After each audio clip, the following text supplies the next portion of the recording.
Projects के अंदर ये बड़ा चैलेंजिंग जॉब भी होती है, क्योंकि बाज़ औक़ात ये ऑब्वियस होता है कि कहीं न कहीं कोई न कोई चेंज आ जाएगी, रिक्वायरमेंट भी चेंज हो सकती है, टेक्नोलॉजी चेंज हो सकती है, किसी भी किस्म का कोई भी एक्सटर्नल फैक्टर हो सकता है, कोई एक्सटर्नल भी हो सकता है, इंटरनल भी हो सकता है। तो अगर किसी वजह से आएगा तो फिर हमने उसको कैसे मैनेज करना है। स्कोप अक्सर जो है वो कहते हैं कि चेंज भी हो जाते हैं, तो बाज़ औक़ात फिर उसको मीट करने के लिए टाइम और कॉस्ट जो है वो गोल्स जो हैं वो थोड़े से रीएडजस्ट करने पड़ते हैं फिर आपको। तो ये प्रोजेक्ट मैनेजर का काम है कि वो किस तरह से केयरफुली अपने स्कोप की चेंजेस को जो है वो बेहतर तरीके से इस्तेमाल करता है। इन्हीं चीज़ों को, ये जो आपने प्रोसेस पढ़े हैं इसकी मैनेजमेंट समरी के अंदर यहाँ पे हमने बताया है प्लानिंग। प्लान में क्या करते हैं? प्लान सबसे पहले स्कोप को मैनेज करते हैं। स्कोप के अंदर जो उसकी स्कोप मैनेजमेंट का प्रोसेस है, उसमें से जो आपको आउटपुट मिलती है अल्टीमेटली कोई डॉक्यूमेंट फॉर्म में या जो भी उसकी आउटपुट है, वो एक मैनेजमेंट प्लान मिलता है प्रॉपर स्कोप का, और रिक्वायरमेंट मैनेजमेंट प्लान मिलता है। फिर उसके बाद आप कलेक्ट करते हैं रिक्वायरमेंट्स को, उसका प्रोसेस अपना, उसमें उसके नतीजे में पूरी डॉक्यूमेंटेशन आपकी बन जाती है, और उसी के नतीजे में आप एक टेबुलर फॉर्म में उसको डिज़ाइन कर लेते हैं और उसका ट्रेसेबिलिटी मैट्रिक्स बनाते हैं ताकि कल को इन चीज़ों को वेरीफाई किया जा सके। फिर डिफाइन करते हैं, जैसे हमने कहा थोड़ी देर पहले इसको एक्सप्लेन किया, जिसके नतीजे में हमें कोई स्कोप स्टेटमेंट मिलती है, प्रोजेक्ट डॉक्यूमेंट अपडेट्स मिलते हैं, एंड देन फाइनली फिर आप उसको क्रिएट करते हैं डब्ल्यूबीएस को, जिसके नतीजे में आपके पास क्या बनाना है वो चीज़ आ जाती है, जिसको हम स्कोप बेस लाइन के तौर पे भी डिफाइन करते हैं। फिर प्रोजेक्ट डॉक्यूमेंट अपडेट्स भी इसी में आ जाती हैं। फिर इसके बाद जब ये सारी चीज़ें फाइनलाइज हो जाती हैं, फिर वो काम जब होना शुरू हो जाता है, फिर आपकी मॉनिटरिंग का प्रोसेस आ जाता है, मॉनिटरिंग और कंट्रोलिंग का, जहाँ पे आप वैलिडेट करते रहते हैं यही ट्रेसेबिलिटी मैट्रिक्स वगैरह की मदद से और डॉक्यूमेंटेशन की मदद से, ताकि एक्सेप्टेंस जो है उनको वेरीफाई किया जा सके, यूजर की, स्पॉन्सर की या कस्टमर की। और फिर अगर कोई चेंजेस आ रही हैं तो चेंज रिक्वेस्ट वगैरह इसके नतीजे में अलग से डॉक्यूमेंट बनते हैं, और वर्क परफॉर्मेंस इंफॉर्मेशन इसके नतीजे में आप जनरेट कर रहे होते हैं जब आप वैलिडेट करते हैं स्कोप को, और प्रोजेक्ट डॉक्यूमेंट अपडेट्स का अलग से एक डॉक्यूमेंट, और फिर कंट्रोल करना होता है तो प्रोजेक्ट मैनेजर ने, फिर उसके नतीजे में जो आपके पास कंट्रोलिंग के दौरान जो डॉक्यूमेंट बन रहे होते हैं या आउटपुट आर्टिफैक्ट निकल रही है इसकी, वो वर्क परफॉर्मेंस इंफॉर्मेशन है, चेंज रिक्वेस्ट हैं, प्रोजेक्ट मैनेजमेंट प्लान अपडेट्स हैं, या प्रोजेक्ट डॉक्यूमेंट अपडेट्स हैं, इसी तरह ऑर्गेनाइजेशनल प्रोसेस एसेट्स अपडेट्स हैं, एंड देन फिर आप उसको फाइनली प्रोजेक्ट को फिनिश करते हैं। तो इसमें जैसे हमने कहा कि सबसे पहले कि आप प्लान करते हैं स्कोप को। स्कोप को प्लान करने का मतलब हमने इससे पहले भी डिस्कस किया कि जहाँ पे आप ये देखते हैं कि मैनेज कैसे करना है through out the life of the project, scope के अंदर क्या क्या चीज़ें शामिल होंगी।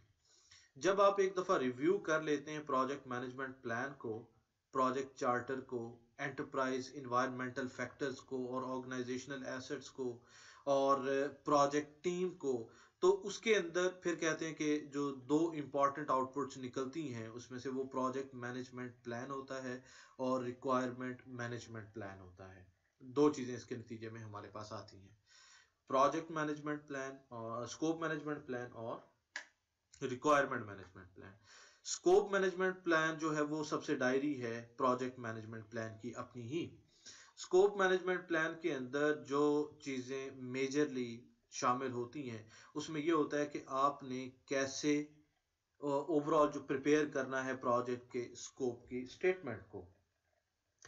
प्रोजेक्ट के स्कोप स्टेटमेंट से मुराद हमारी ये है कि वहाँ पे आपने टेम्पलेट्स वगैरह या गाइडलाइंस वगैरह को मेक श्योर करना है कि वो फॉलो हो रही हैं कि नहीं, उनकी जिनकी मदद से जब आप ये प्लानिंग का पार्ट प्ले कर रहे हैं कि जो स्पेसिफाई आपने किए हुए हैं उनके मुताबिक काम हो रहा है कि नहीं, और इनको जो डिलीवरेबल्स हैं इनको डिज़ाइन करने के लिए जो इनकी आपने डिफाइन करना है स्कोप, उसके लिए कितनी डिटेल रिक्वायर्ड है कि इसके अंदर डाली जाए। और फिर आप ये देखते हैं कि उसमें how to prepare detail project statement, जैसे हमने अभी कहा, जिसमें टेम्पलेट्स वगैरह को देखते हैं और फिर ये मेक श्योर करते हैं कि ये चीज़ें अकॉर्डिंगली डिफाइन हो रही हैं कि नहीं और इसके अंदर कितनी डिटेल रखनी है। फिर आप ये देखते हैं इसमें कि how to create a WBS, के वर्क ब्रेकडाउन स्ट्रक्चर को कैसे बनाना है। तो कहते हैं कि नॉर्मली ये थोड़ा-सा मुश्किल होता है डब्ल्यूबी एक अच्छी डब्ल्यूबीएस को बनाना, एक अच्छी डब्ल्यूबीएस, गुड डब्ल्यूबीएस। क्योंकि अगर एक आपने गुड डब्ल्यूबीएस बना ली तो इसका मतलब है कि आपका आधे से ज़्यादा काम हो गया। आधे से ज़्यादा काम इस वजह से कि आपको रीवर्क कम करना पड़ेगा बाद में। अगर आपका डब्ल्यूबीएस ठीक नहीं है, स्कोप ठीक नहीं है, तो इसका मतलब ये है कि आपको जैसे-जैसे आप मूव करेंगे, आपको रियलाइज़ होगा कि बहुत सारी चीज़ें या तो स्किप हैं या ओवर एस्टिमेटेड हैं या अंडर एस्टिमेटेड हैं। तो उसको वर्क ब्रेकडाउन को फर्दर आपको डिवाइड करना पड़ सकता है। एक अच्छी डब्ल्यूबीएस का बनना कहते हैं कि बहुत ज़रूरी है। इस पार्ट के अंदर फिर आप प्रोवाइड करते हैं सजेशंस, सैंपल्स या रिसोर्सेज़ के डब्ल्यूबीएस को कैसे बनाया जाए। और फिर ये देखते हैं प्लान करते हुए स्कोप मैनेजमेंट को कि how to maintain and approve the WPS कि भाई इसके अंदर जो इनिशियली डब्ल्यूपीएस बनेगी वो उसका लेवल क्या होगा, क्योंकि ज़रूरी नहीं है कि पहली दफ़ा बिल्कुल एक्यूरेट बन जाए, फिर इसके अंदर थोड़ी बहुत चेंजिंग लाई जा सकती हैं या हो जाती हैं। तो उसमें फिर आप जो जो भी पॉसिबली वो टीम मेंबर्स के आपस के डिसएग्रीमेंट की वजह से भी हो सकता है कि इसके अंदर क्या चीज़ें शामिल करनी है, क्या नहीं शामिल करनी, तो वो सारी चीज़ें। तो इसमें ये चीज़ें देखनी पड़ती हैं कि इसको कैसे मेंटेन करना है और इसको अप्रूव कैसे करवाना है।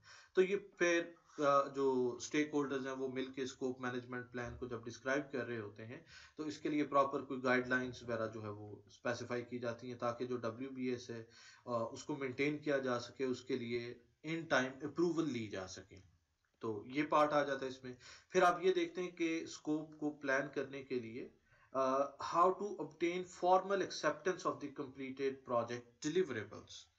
जो चीज़ें बन गई हैं उसके लिए इम्पोर्टेंस, ये बड़ा इंपॉर्टेंट है कि लोगों से एक्सेप्टेंस लेना कि जो भी फॉर्मल एक्सेप्टेंस है कंप्लीटेड डिलीवरेबल की, ख़ास तौर पे फॉर एग्जांपल जहाँ पे पेमेंट्स वगैरह का एलिमेंट हो, ताकि लोगों को ये रियलाइज़ करवाया जा सके कि जो आपकी रिक्वायरमेंट थी वो पूरी होगी, लिहाजा यहाँ तक कि जो इसके ड्यूज़ बनते हैं वो फॉर एग्जांपल उनको क्लियर वगैरह करवाना।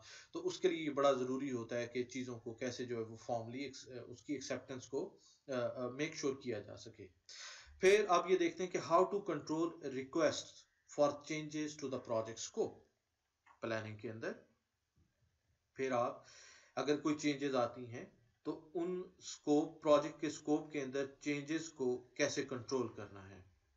तो ये वाला प्रोसेस जो है वो इंटीग्रेटेड है चेंज कंट्रोल के साथ ही, जहाँ पे मुख्तलिफ फिर इसके लिए अपनी ऑर्गेनाइजेशन की अपनी गाइडलाइंस हो सकती हैं कि चेंजेस को कैसे सबमिट करना है और फिर उन्हीं चेंजेस को एवेल्युएट कैसे करना है।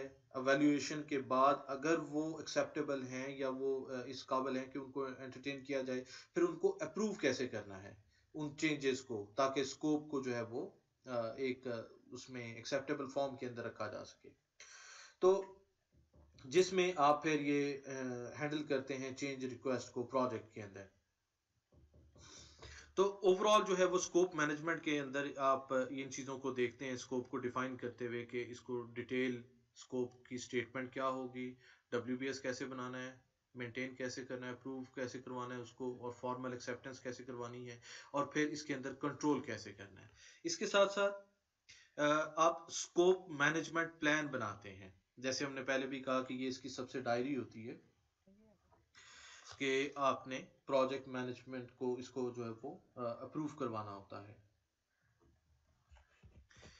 अच्छा, फिर आती हैं इसी का दूसरा पार्ट, जैसे हमने स्कोप प्लानिंग के अंदर कहा था कि इसका जो दूसरा पार्ट होता है स्कोप मैनेजमेंट प्लान के अलावा, वो रिक्वायरमेंट मैनेजमेंट प्लान होता है।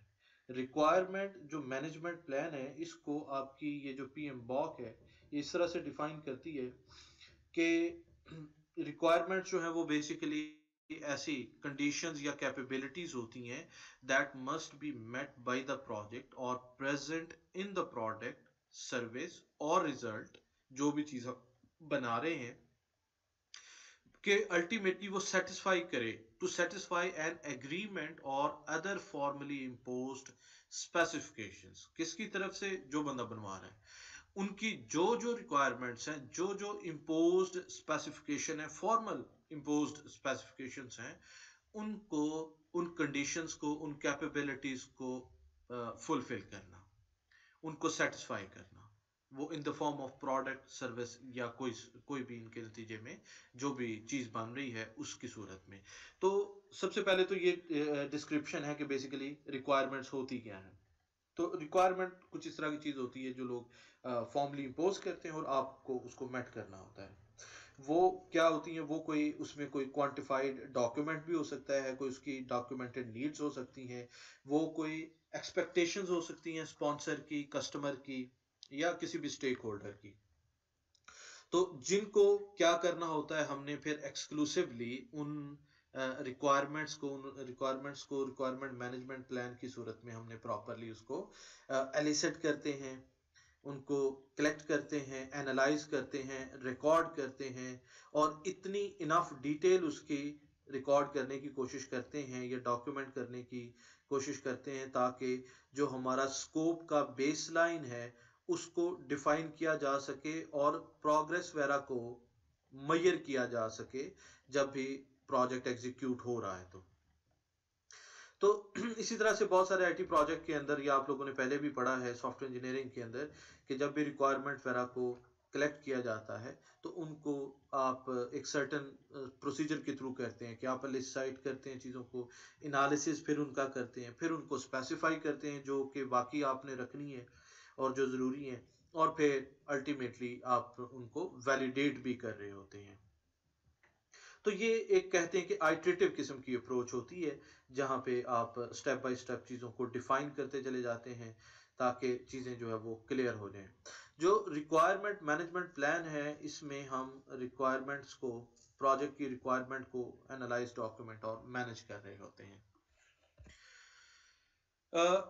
फिर रिक्वायरमेंट्स को कलेक्ट करने की बात है कि जो दूसरा स्टेप है इसके अंदर, हमने कहा कि पहले आप डिफाइन करते हैं और फिर आप स्कोप मैनेजमेंट के लिए कलेक्ट करते हैं कि लोग चाह क्या रहे हैं, फिर आप कलेक्ट करते हैं रिक्वायरमेंट को। जो दूसरा स्टेप है वो रिक्वायरमेंट कलेक्शन है सॉफ्टवेयर प्रोजेक्ट स्कोप मैनेजमेंट के अंदर।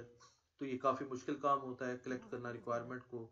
इसके जो मेजर कॉन्सिक्वेंसेज होते हैं प्रॉपरली डिफाइन ना करने के रिक्वायरमेंट को in the form of rework.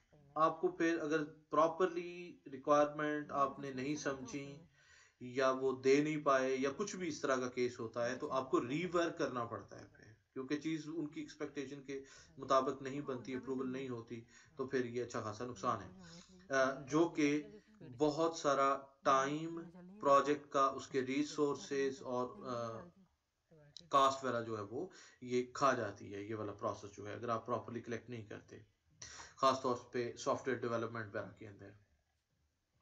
तो ये कहते हैं कि अगर आपने प्रॉपरली जो रिक्वायरमेंट्स वगैरह हैं वो कलेक्ट नहीं की तो यहाँ पे एक डिपिक्ट किया गई है रिसर्च को कि एक साइड पे आप देख रहे हैं डेवलपमेंट फेजेस हैं मुख्तलिफ, रिक्वायरमेंट, डिज़ाइन, कोड, टेस्ट और ऑपरेशन।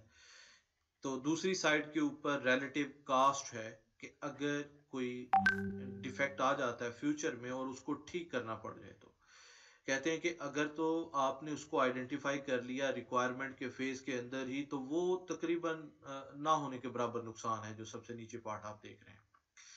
तो उससे ज़्यादा फिर वो जैसे जैसे आप लाइफ साइकिल में आगे आगे प्रोसीड करते चले जाएंगे तो उसका जो नुकसान का लेवल है वो बढ़ता चला जाएगा। ये तकरीबन कहते हैं कि 30 टाइम्स ज़्यादा हो सकती है सॉफ्टवेयर डेवलपमेंट के अंदर अगर किसी भी चेंज को इनकॉर्पोरेट करना है या उसको ठीक करना है, डिफेक्ट को ठीक करना है तो तकरीबन ये 30% जो है वो ज़्यादा टाइम भी कंज्यूम कर सकता है जो आपने एस्टिमेटेड रखा हुआ था। तो इसलिए ये ज़्यादा बेहतर है कि आप पहले अपना टाइम जो है वो कंज्यूम करें शुरू में, और बजाय इसके कि चीज़ें जो है वो टेस्टिंग वगैरह में या ऑपरेशंस में, अगर ऑपरेशंस में हो रही हैं तो ये तकरीबन मोर देन 100% भी इसके ऊपर जो कास्ट वगैरह वो आ सकती है एक उसको डिफेक्ट को ठीक। तो फिर आप क्या करते हैं कि रिक्वायरमेंट वगैरह को कलेक्ट करते हैं। रिक्वायरमेंट को कलेक्ट करने के लिए आपके पास मुख्तलिफ तरीके हैं रिक्वायरमेंट को कलेक्ट करना। लेट्स से कि आपने इंटरव्यू करके कर सकते हैं, फोकस ग्रुप और फैसिलिटेटेड वर्कशॉप की सूरत में कर सकते हैं, ग्रुप क्रिएटिविटी के तौर पे कर सकते हैं, और इसी तरह से क्वेश्चनेयर और सर्वेस की मदद से, ऑब्जर्वेशन की मदद से और प्रोटोटाइपिंग वगैरह की मदद से भी की जा सकती है। तो अगर आपने इंटरव्यू के थ्रू करना है, बड़ा सीधा सा काम है। आप लोग ऑब्जर्व भी करते रहते होंगे कि वहाँ पे क्या होता है कि वन ऑन वन जो है वो लोगों से इंफॉर्मेशन कलेक्ट की जाती है, उनसे डिफरेंट क्वेश्चन पोज किए जाते हैं, उसकी जो भी आंसर होता है उसको समझने की कोशिश की जाती है एज जो उनकी रिक्वायरमेंट है उसके तौर पे। ये थोड़ा-सा कहते हैं कि एक्सपेंसिव और टाइम कंज्यूमिंग हो सकता है ये तरीका, क्योंकि इसमें एक-एक बंदे से अगर वो बहुत बड़ी प्रोडक्ट है तो वो सारी ऑर्गेनाइजेशन के लोगों से बार-बार मिलना और इतना टाइम और इतने रिसोर्सेज जो हैं वो उसमें ज़ाया हो सकते हैं। तो इसकी बजाय फिर आप ये कर सकते हैं कि आप फोकस ग्रुप या फैसिलिटेटेड वर्कशॉप जो है ना वो अरेंज कर लें। उसमें क्या होगा कि जो रिलेटेड लोग होंगे वो एक ग्रुप की सूरत में राउंड होके डेस्क के ऊपर बैठ जाएंगे। वो फिर सारे अपनी-अपनी जो है वो इनपुट वहाँ पे डालेंगे, उसको डिस्कस करेंगे उसकी रिक्वायरमेंट्स को, और जो रिक्वायरमेंट कलेक्टर्स हैं वो फिर अपनी जो उसमें से यूज़फुल इंफॉर्मेशन होगी वो अपनी नोट डाउन करते चले जाएँगे। तो ये भी डिसीजन मेकिंग टेक्निक्स वगैरह के लिए या ग्रुप एक्टिविटी के लिए बड़ी अच्छी एक क्रिएटिव किस्म की एक्टिविटी हो सकती है, ताकि उसमें से जो इम्पोर्टेंट इंफॉर्मेशन है रिक्वायरमेंट की सूरत में उसको कलेक्ट किया जा सके। एटलीस्ट इंटरव्यू वगैरह की निस्बत ये थोड़ी सी फास्टर है कि आप तेज़ी से इंफॉर्मेशन कलेक्ट कर लेते हैं और उतना लेस एक्सपेंसिव है। फिर उसके बाद जो तरीका है आपके पास वो है कि आप क्वेश्चनेयर वगैरह कर सकते हैं। ये जो चारों तरीके बताए गए हैं, focus group, facilitated workshop, group creativity, decision making techniques, ये ग्रुप काइंड की एक्टिविटीज हैं जहां पे आप लोगों से कलेक्टिवली इंफॉर्मेशन को कलेक्ट करते हैं। तो या फिर आप लोगों से इंफॉर्मेशन को कलेक्ट कर सकते हैं क्वेश्चनेयर्स की मदद से या सर्वेस की मदद से। ये भी एक एफिशिएंट वे है जहाँ पे आप अपनी पहले से स्पेसिफाइड पहले उस प्रोडक्ट को समझने के बाद आप अपनी जो स्पेसिफाइड इंफॉर्मेशन है उसको एक कंट्रोल्ड वे में किसी डॉक्यूमेंट के ऊपर डाल देते हैं, और फिर रैंडमली लोगों से जो है वो उसके बारे में स्टेक होल्डर से उसकी इनपुट ले लेते हैं और इंफॉर्मेशन कलेक्ट कर लेते हैं उसमें से। और ये भी एक तरीका हो सकता है क्वेश्चन और सर्विस का। फिर ऑब्जर्वेशंस के लोगों को उसकी इन्वायरमेंट के अंदर जाके ऑब्जर्व करना और उससे इंफॉर्मेशन को कलेक्ट करना। वो एंथ्रोपोलॉजी काइंड की ये एंथ्रोपी टाइप की ये होती हैं आपकी टेक्निक्स होती हैं जहाँ पे आप इंफॉर्मेशन को किसी, या तो आप उसकी इन्वायरमेंट के अंदर जाके अलग से कोने में कहीं पे बैठ जाते हैं, या ऑडियो या वीडियो की मदद से उनकी जो मूवमेंट है, जो भी उनका काम करने का तरीका है उसको आप रिकॉर्ड करके उसमें से एक्सट्रैक्ट करते हैं आप रिक्वायरमेंट्स को। ये भी एक वे हो सकता है। या फिर आप चीज़ों को ग्रेजुअली डेवलप करते हैं प्रोटोटाइप्स वगैरह की मदद से, और उसका फिर आप एनालिसिस करते हैं और रिक्वायरमेंट को कलेक्ट करते हैं किसी भी स्पेसिफिक प्रोडक्ट को, जब जैसे जैसे आप उसको बनाते चले जाते हैं उसकी एवोल्यूशन होती चली जाती है। फिर कहते हैं कि इसके अलावा फिर ये भी तरीका हो सकता है कि जब आप एजाइल किस्म की सिचुएशंस के अंदर सॉफ्टवेयर की डेवलपमेंट कर रहे हों, तो वहाँ पे आपको इस किस्म के जो है वो चीज़ें फ़ायदेमंद होती हैं। तो या फिर आप चीज़ों को किसी पहले से प्री सेट स्टैंडर्ड के अगेंस्ट भी कंपेयर करके उनको बना सकते हैं। उन प्री सेट स्टैंडर्ड्स को यूजुअली हम बेंचमार्किंग भी कहते हैं। बेंचमार्किंग जो है वो पहले से ये आइडियाज़ को जनरेट करने के लिए, मतलब जो हमारे ज़हन में है उसको हम कंपेयर करते हैं पहले से स्पेसिफाइड जो प्रैक्टिसेस हैं या करैक्टरिस्टिक्स हैं या जो गाइडलाइंस हैं, जो स्टैंडर्ड्स हैं, उनके साथ कंपेयर करते हैं और फिर अपनी ऑर्गेनाइजेशन के अंदर उनको परफॉर्म करते हैं या उस तरह की चीज़ बनाने की कोशिश करते हैं। उससे भी हमें ये हेल्प हो सकती है कि हम इंफॉर्मेशन को कलेक्ट कर सकें।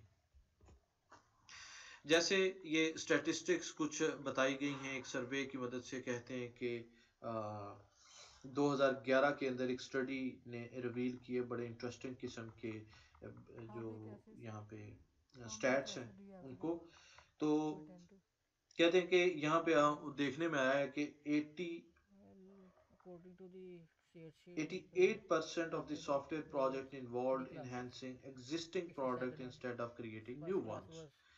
तो पहले से जो मौजूद प्रोडक्ट्स हैं उन्हीं को ही लोग जो है वो ज्यादातर इनहेंस कर रहे होते हैं उन्हीं के अंदर ही। तो उसमें से भी फिर आपको काफी सारी इंफॉर्मेशन मिल जाती है, थोड़ी बहुत आपको फिर जो रिक्वायरमेंट होती है उसमें आप शामिल कर लेते हैं। और उन्होंने ये देखा कि तकरीबन 86% of respondent said the customer satisfaction was the most important metric for measuring the success of the project development। कि उनमें से जो सबसे ज्यादा उनके नजदीक प्रोजेक्ट की सक्सेस का मेट्रिक था, जो पैमाना था 86%, वो यही था कि लोग उससे सेटिस्फाई अगर हो गए, कस्टमर सेटिस्फाई हो गया, तो मतलब प्रोजेक्ट जो है वो सक्सेसफुल है। जबकि 82% ने कहा कि जो उनकी फीडबैक थी कस्टमर की या पार्टनर्स की, जो भी उसके अंदर थे, उसके स्पॉन्सर्स थे, वो उनके लिए मेन सोर्स था प्रोडक्ट के आइडियाज के लिए या उसकी रिक्वायरमेंट के लिए। 82% फीडबैक जो है वो उनकी तरफ से आता है। 73% said the most important challenge for their teams was gaining a clear understanding of what customer want।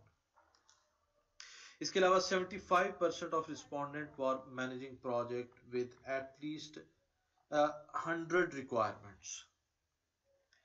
तकरीबन 70% रिस्पोंडेंट जिन्होंने सर्वे वेरा को जो 2011 के अंदर इन्होंने किया था, जॉन सिम्पसन ने, स्टेट ऑफ रिक्वायरमेंट मैनेजमेंट के नाम से, तो उसने कहा कि तकरीबन 75% जो रिस्पोंडेंट थे वो तकरीबन 100 रिक्वायरमेंट को मैनेज कर रहे थे, और 20% उनमें से ऐसे थे जो कि 1000 से ज्यादा रिक्वायरमेंट को मैनेज कर रहे थे। तो ये कुछ इंटरेस्टिंग फैक्ट्स हैं कि जो प्रोडक्ट बन रही होती हैं तो उनमें जो रिक्वायरमेंट कलेक्शन है और स्कोप की डेफिनेशन है वो किस तरह से चल रही होती है।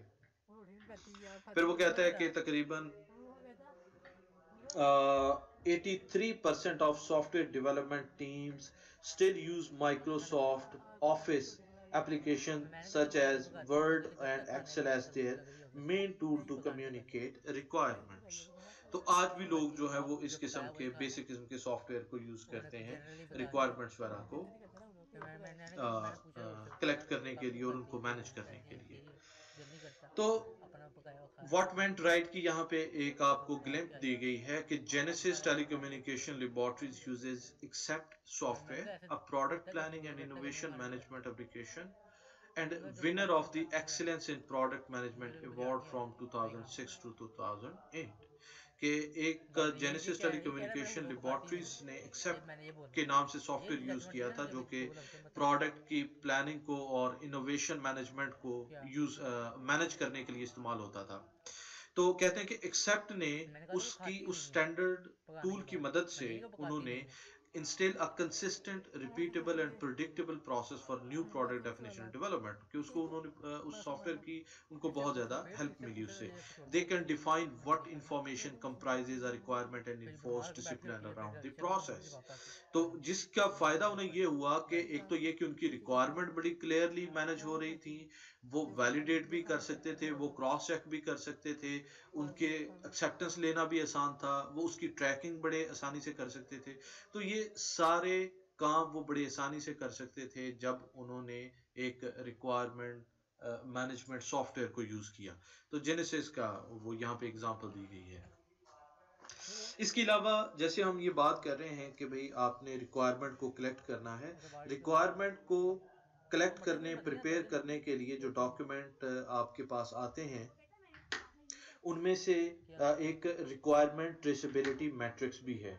रिक्वायरमेंट ट्रेसेबिलिटी मैट्रिक्स बेसिकली एक टेबल होता है, जैसे आप यहाँ पे देख पा रहे हैं, एक छोटा सा रिक्वायरमेंट्स का, जिसके अंदर आप रिक्वायरमेंट्स को लिस्ट करते हैं, उनके डिफरेंट वर्जन्स को उनको नंबर करते हैं, उनको कोई नेम देते हैं, और उनके एट्रीब्यूट्स वहाँ पे स्पेसिफाई करते हैं, competent उनका cases आप like time status series existing वहाँ पे problem मेंशन कर सकते हैं whether it's going to कि be इस वक्त उसका completely स्टेटस automatic क्या or है, manually. वो कंप्लीट हो गई, अनकम्प्लीट है, या वो अंडर प्रोसेस है, या वो कितने परसेंट होगी। तो आप रिक्वायरमेंट ट्रेसेबिलिटी मैट्रिक्स को इस पर्पस के लिए यूज कर सकते हैं। At 6 or 7 तो लोग यहाँ पे आप चीज़ों को, रिमाइंड मुझे जैसे दो हमने हाँ पहले कहा कि क्रॉस रेफरेंस वगैरह जैसे करने के लिए आप यूज करते हैं ओके इसको। और इसका जो मेन पर्पस है why not requirement traceability matrix का, कि आप लिंक क्रिएट कर सकें जो भी सोर्सेज हैं रिक्वायरमेंट के I'm उनके studying दौरान। in और class अगर उनकी आप डीकम्पोज करके will उनकी not remember इम्प्लीमेंटेशन कर रहे हैं, okay तो बाज़ का वो चीज़ें मिक्स भी हो जाती हैं कि ये वाला पार्ट जो है वो किसके साथ बिलोंग करता था। तो अगर आपने प्रॉपरली कोई इस तरह से टेबल एक बना रखा है और उसकी अच्छी सी 6:30 decomposition, is the ending versioning time और उसको नंबरिंग कर रखी है, तो वो ज़्यादा आसान है, कहते हैं कि उसको मैनेज करना।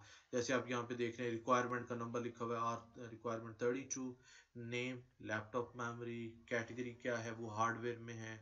आप उसका सोर्स लिख देते हैं कि ये जी project charter and corporate laptop specification, उसके लिए ये रिक्वायर्ड है और स्टेटस क्या है, ये कंप्लीट हो गया।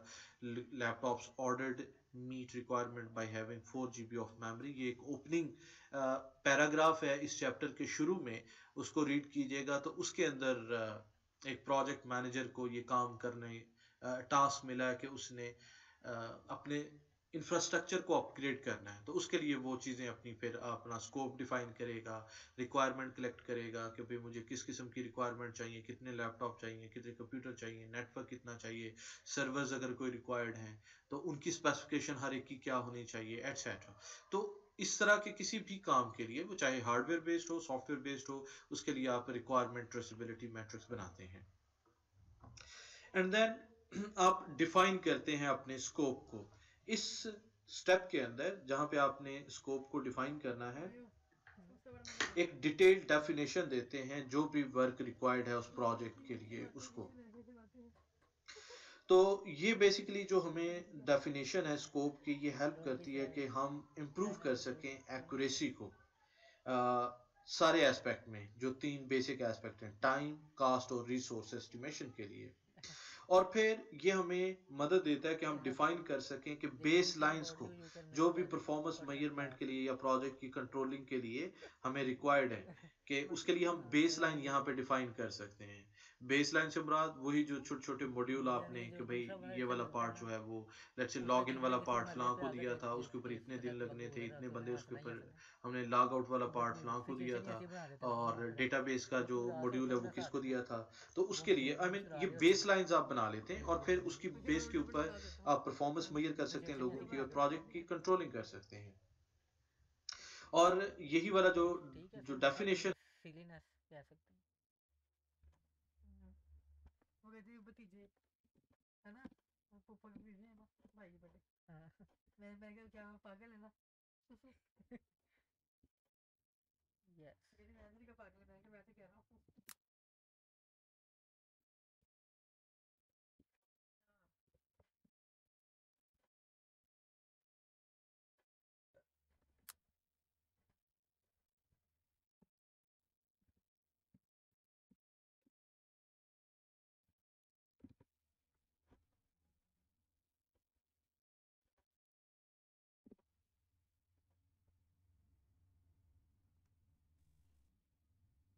ये भाई साहब ने रखी हुई है सारी कॉपी रिकॉर्ड करके लिंक नहीं देते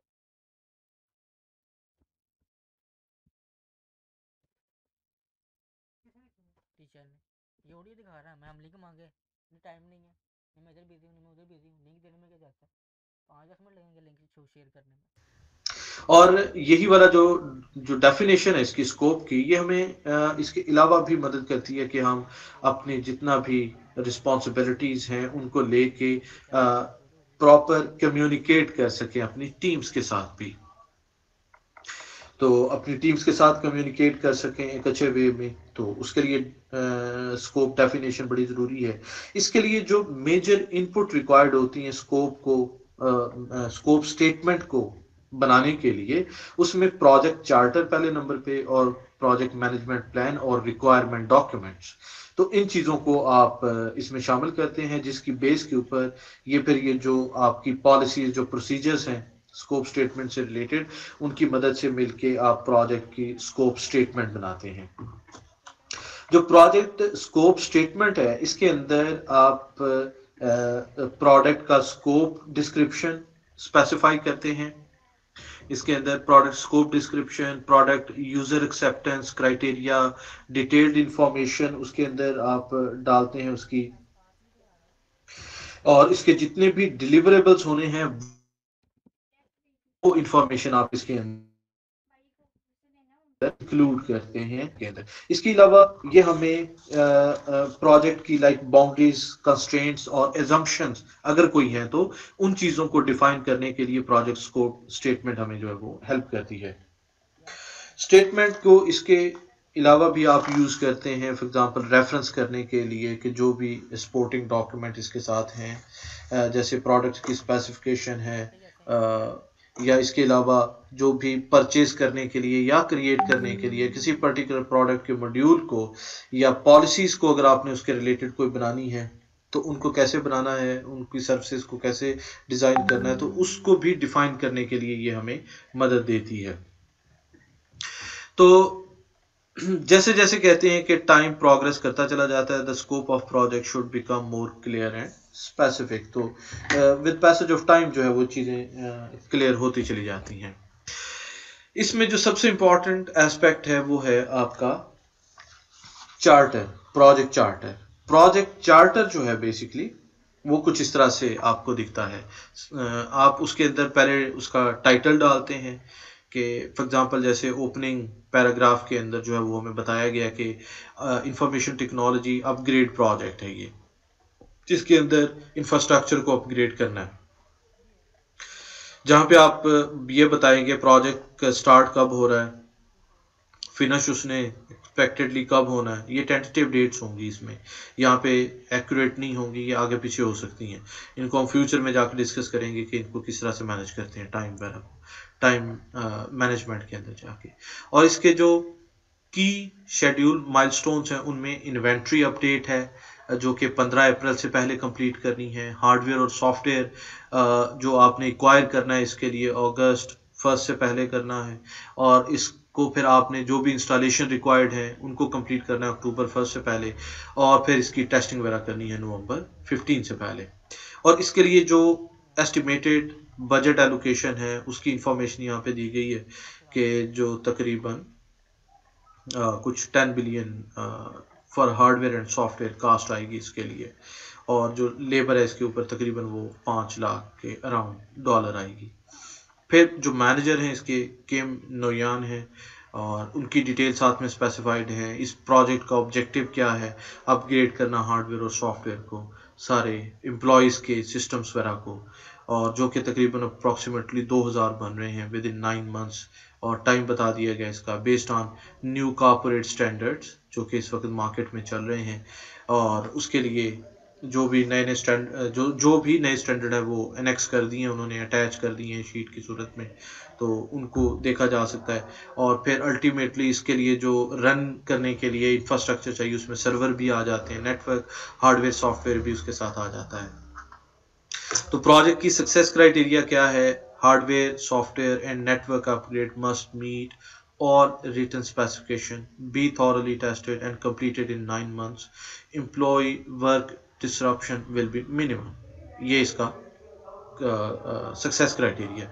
अप्रोच क्या होगी इसके लिए, प्रोजेक्ट चार्ट आप मेंशन करेंगे, अपडेट करेंगे आईटी इन्वेंट्री डेटाबेस को determine upgrade needs, develop detailed cost estimate for project and report to CIO, issue a request, use internal staff as much as possible in planning analysis and installation।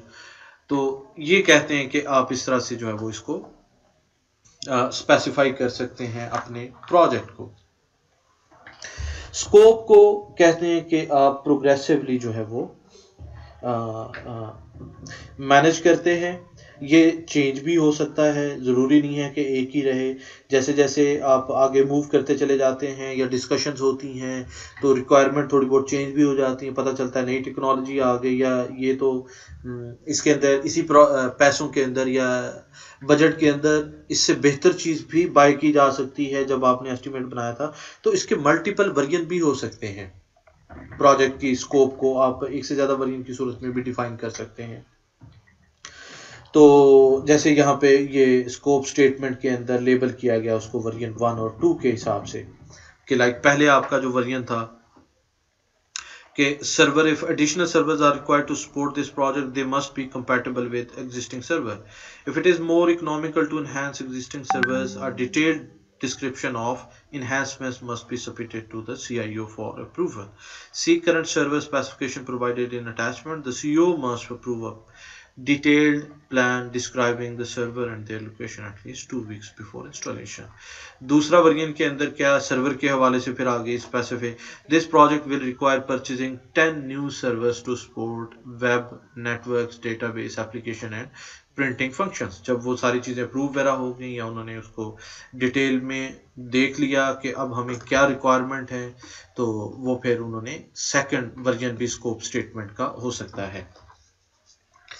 तो इसी चीज़ को further justify करने के लिए media snapshot की सूरत में आपको कुछ इन्फॉर्मेशन दी गई है कि बहुत सारे जो प्रोजेक्ट्स हैं, many people enjoy watching television show like Trading Spaces where participants have 2 days and $100 to update a room in their neighbor's house. Since the time and cost are set, it's the scope that has the most flexibility. वो यहाँ पे example दे रहे हैं कि TV के ऊपर कोई trading spaces के नाम से एक शो चलता होता है या चलता होता था, जिसके अंदर वो मुख्तलिफ जो इस तरह के एंटरप्रेन्योर्स थे उन्हें या प्रोजेक्ट मैनेजर्स थे, उन्हें एक टास्क दिया जाता था। 2 दिन का वक्त होता था, $1000 होते थे। उसके अंदर उन्होंने अपने किसी भी नेबर के हाउस के अंदर किसी एक रूम को अपग्रेड करना है। तो कहते हैं कि ऑल दो most homeowners are very happy with work done on the show. Some are obviously disappointed. Part of agreeing to be on the show includes signing a release statement acknowledging that you will accept whatever work has been done. तो बाज़ लोग जो है वो बहुत खुश भी होते थे कि 1000 के बजट के अंदर मतलब वो पहले उससे पहले वो साइन किया करते थे सारे लोग कि भाई हमें इसको जो भी वो बना दें, अल्टीमेटली हमें उसको एक्सेप्ट करना है, उसके ऊपर कोई एतराज़ नहीं होगा। बाज़ लोग जो है उनकी एक्सपेक्टेशन से बहुत चीज़ आला भी बन जाती थी। कुछ लोगों को उसकी हो सकता है कलर स्कीम उसके अंदर या उन्होंने जो इक्विपमेंट लगाया है वो उनको पसंद ना भी आए, तो ये दोनों केस हो सकते हैं। तो वही उसी केस को यहाँ पे डिपिक्ट किया जा रहा है, जो यूज़र की या स्टेक होल्डर की एक्सेप्टेंस और रिजेक्शन के हवाले से। Too bad you can't get sponsor for most project to sign a similar release form. It would make project scope management much easier. तो वो कहते हैं कि अगर आपने मतलब ये अगर आपने बहुत ये चीज़ फिर बहुत बुरी भी हो सकती है इन केस अगर वो प्रोजेक्ट उन्हें पसंद नहीं आया तो फ्यूचर के लिए वो आपको स्पॉन्सर नहीं करेगा। Okay, then creating the work breakdown structure.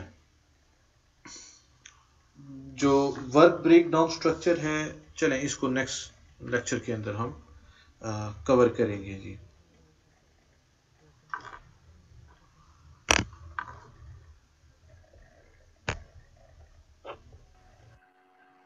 अच्छा जी, अगर किसी का कोई क्वेश्चन हो, मैंने अनम्यूट कर दिया सबको।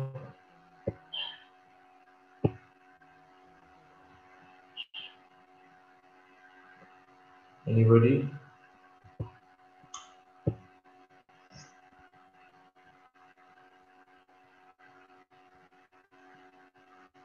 ओके, आई गेस फिर क्लियर हो गई होगी चीजें। चलिए फिर ये मैं सेशन एंड कर रहा हूँ। सीआर मुझे सेंड कर देना अटेंडेंस। ऑडियो ऑफ करके कह रहा है।